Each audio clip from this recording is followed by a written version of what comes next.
Hello student, আশা করি তোমরা ভালো আছো। গোল্ডেন আই ইনস্টিটিউশন চ্যানেলে তোমাদের সবাইকে স্বাগত। আজ আমি তোমাদের ক্লাস 10-এর বাংলার সিন্ধু তীরে কবিতা থেকে প্রশ্ন উত্তর দিয়েছি। আমার আজকের এই ভিডিওটা যদি ভালো লাগে তাহলে অবশ্যই লাইক শেয়ার করো এবং কোনো নতুন স্টুডেন্ট হলে চ্যানেলটাকে সাবস্ক্রাইব করো। তাহলে চলো পড়ানোতে যাওয়া যাক। স্টুডেন্টস, তোমরা যারা 2026 সালে মাধ্যমিক পরীক্ষা দিচ্ছ তাদের জন্য সিন্ধু তীরে কবিতাটা ভেরি ইম্পর্টেন্ট, কারণ এই কবিতা থেকে এবার তোমাদের 3 মার্কস বা 5 মার্কসের প্রশ্ন আসবেই, আর 1 মার্কের প্রশ্ন তো আসেই। কাজেই এই কবিতাটা খুব ভালো করে পড়বে। আজ আমি তোমাদের 1 মার্কের প্রশ্ন উত্তর দিচ্ছি, আর আমি 3 মার্কস এবং 5 মার্কসের প্রশ্ন উত্তরের ভিডিও পরে দেব। 1 নম্বর প্রশ্ন, সিন্ধু তীরে কাব্যাংশের কবি হলেন সৈয়দ আলাওল। 2, সিন্ধু তীরে কাব্যাংশটি কোন কাব্যগ্রন্থ থেকে নেওয়া হয়েছে? পদ্মাবতী। 3, পদ্মাবতী কাব্যাংশটি কোন কাব্যের অনুবাদ? পদুমাবত। 4, পদুমাবত কাব্যটির রচয়িতা মালিক মোহাম্মদ জায়েসি। 5, সৈয়দ আলাওল কোন শতকের কবি? সপ্তদশ শতক। 6, পদ্মাবতী কাব্যটির রচনাকাল? ঘ অপশন 1645 থেকে 1652 খ্রিস্টাব্দের মধ্যে। 7, সিন্ধু তীরে শীর্ষক কাব্যাংশটি পদ্মাবতী কাব্যের কোন খণ্ড থেকে নেওয়া হয়েছে? গ অপশনটা হবে পদ্মা সমুদ্র খণ্ড। 8, কন্যারে ফেলিল যথা। এই কন্যাকে, এই কন্যা হচ্ছে রত্ন সেনের স্ত্রী পদ্মাবতী। এখানে দুটো কন্যার কথা উল্লেখ করা হয়েছে এবং দুজনের নাম, একজনের নাম পদ্মাবতী, একজনের নাম পদ্মা, মনে রাখবে এটা। 9, কন্যারে ফেলিল যথা। যথা বলতে বোঝানো হয়েছে সমুদ্রের মাঝখান। 10, দিব্যপুরী সমুদ্র মাঝার। দিব্যপুরী বলতে এখানে বোঝানো হয়েছে স্বর্গীয় নগরী। 11, সমুদ্রের মধ্যে দিব্যপুরীতে থাকত সমুদ্র কন্যা পদ্মা। 12, অতি মনোহর দেশ বলতে কোন দেশের কথা বলা হয়েছে? সমুদ্রের গভীরে অবস্থিত দিব্যপুরীর কথা বলা হয়েছে। তাহলে এই গ অপশনটা হবে। 13, নাহি তথা দুঃখ ক্লেশ। কোথায় দুঃখ ক্লেশ ছিল না? দিব্যপুরীতে। 14, সমুদ্র নৃপতি সুতা। সমুদ্র নৃপতি সুতা কে? পদ্মা। পদ্মাবতী না, কিন্তু পদ্মা, এখানে পদ্মাবতী অপশনও থাকতে পারে। 15, পদ্মা নামে গুণজুতা। পদ্মাকে বলা হয়েছে সমুদ্র রাজার কন্যা। 16, পদ্মা দিব্যস্থান দেখেছিল কোথায়? সিন্ধু তীরে। 17, পদ্মা সিন্ধু তীরে দেখেছিল একটি দিব্যস্থান। 18, সিন্ধু তীরের ওপরে ছিল পর্বত। 19, সিন্ধু তীরের ওপরের পর্বত ছিল ফল ফুলে সজ্জিত। 20, উদ্যানের মধ্যে ছিল একটি টঙ্গী। 21, তাহাতে বিচিত্র টঙ্গী। টঙ্গী হলো প্রাসাদ। 22, হেমরত্নে নানা রঙ্গী। হেম শব্দটির অর্থ হলো সোনা। 23, টঙ্গীটিকে রাঙানো বা সজ্জিত করা হয়েছিল নানা হেমরত্ন দ্বারা। 24, হেমরত্ন দ্বারা সজ্জিত টঙ্গীতে সর্বক্ষণ থাকে সমুদ্র রাজের কন্যা পদ্মা। 25, সখীগণ করি সঙ্গে। কে সখীগণকে সঙ্গে নিয়ে সকালে উদ্যানে এসেছিল? সমুদ্র কন্যা পদ্মা।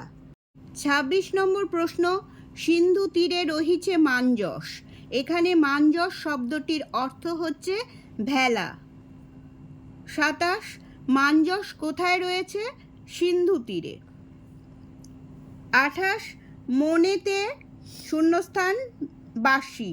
শূন্যস্থানে সঠিক শব্দ হচ্ছে কৌতুক, এখানে বসবে কৌতুক। 29, মধ্যেতে যে কন্যাখানি, মাঝখানের কন্যাটি হলো, এখানে উত্তর হবে রানী পদ্মাবতী। 30 রূপে অতি রম্ভা যিনি, রম্ভা হলো স্বর্গের এক অপ্সরা। 31 রূপে অতি রম্ভা যিনি, যিনি শব্দের অর্থ হলো জয় করা। 32 পদ্মাবতী রূপে কাকে জয় করেছে? রম্ভাকে। 33 রূপ সৌন্দর্যে রম্ভাকে জয় করা কন্যাটি নিপতিতা ছিল অচৈতন্য অবস্থায়, মানে অচৈতন্য অবস্থায় পড়েছিল সিন্ধু তীরে। 34 বিস্মিত হইল বালা, বালা কি দেখে বিস্মিত হয়েছিল? নিপতিতা কন্যার রূপের বাহার দেখে। 35 নম্বর, বিস্মিত হইল বালা, বালাকে সমুদ্র রাজার কন্যা। 36 অনুমান করে নিজ চিতে, নিজ চিতে বলতে বোঝানো হয়েছে নিজ মনে। 37 নম্বর প্রশ্ন, ইন্দ্র শাপে বিদ্যাধরী কিবা স্বর্গভ্রষ্ট করি, এবার শূন্যস্থান দিয়েছে, দিয়ে তারপরে হচ্ছে পড়িছে ভূমিতে, শূন্যস্থানে উপযুক্ত শব্দটি হবে অচৈতন্য। এটা সবই কবিতার লাইন। 38 বিদ্যাধরী তুল্য কার অভিশাপে ভূমিতে অচৈতন্য হয়ে পড়েছে বলে সমুদ্রকন্যা পদ্মা অনুমান করেছিল? ইন্দ্রের অভিশাপে। 39 নম্বর, ইন্দ্রের অভিশাপে বিদ্যাধরী কোথা থেকে ভ্রষ্ট হয়ে অচৈতন্য হয়ে মাটিতে পড়েছে বলে পদ্মাবতীর অনুমান? স্বর্গ থেকে। 40 ব্যথানিত হয়েছে, কি ব্যথানিত হয়েছিল? কেশবেশ। 41 ব্যথানিত হয়েছে কেশবেশ, ব্যথানিত অর্থ হচ্ছে আলু থালু, মানে অগোছালো আর কি, আলু থালু। 42 নিপতিতা কন্যার কেশবেশ কেমন ছিল? আলু থালু ছিল।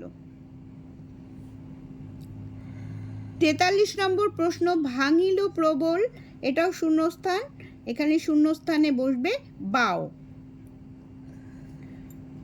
44 নিপতিতা মনোরমা কিসের মতো পড়েছিল? এখানে এই অপশনটা হবে, খ অপশনটা হবে চিত্রের পুতলির মতো। 45 পদ্মাবতী বিধাতার কাছে প্রার্থনা করেছিল, এই গ অপশনটা হবে অচৈতন্য কন্যার প্রাণ ফিরে পাওয়ার।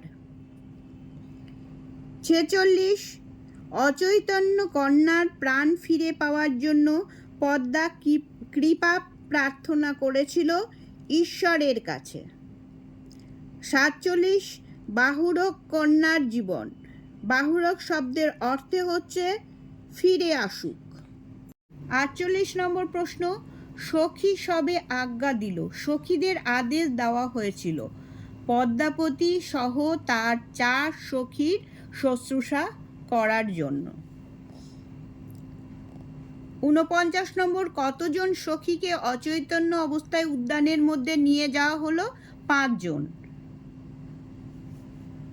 50 কিভাবে অচেতন পঞ্চকন্যাকে সারিয়ে তোলা হলো? তন্ত্র মন্ত্র মহৌষধি দিয়ে, ঘ অপশনটা হবে। 51 দণ্ডচারী এই মতে, দণ্ডচারী হলো,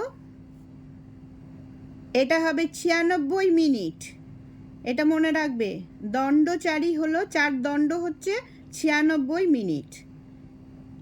52 বহু যত্নে চিকিৎসিতে চেতনা ফিরে পেল পঞ্চকন্যা।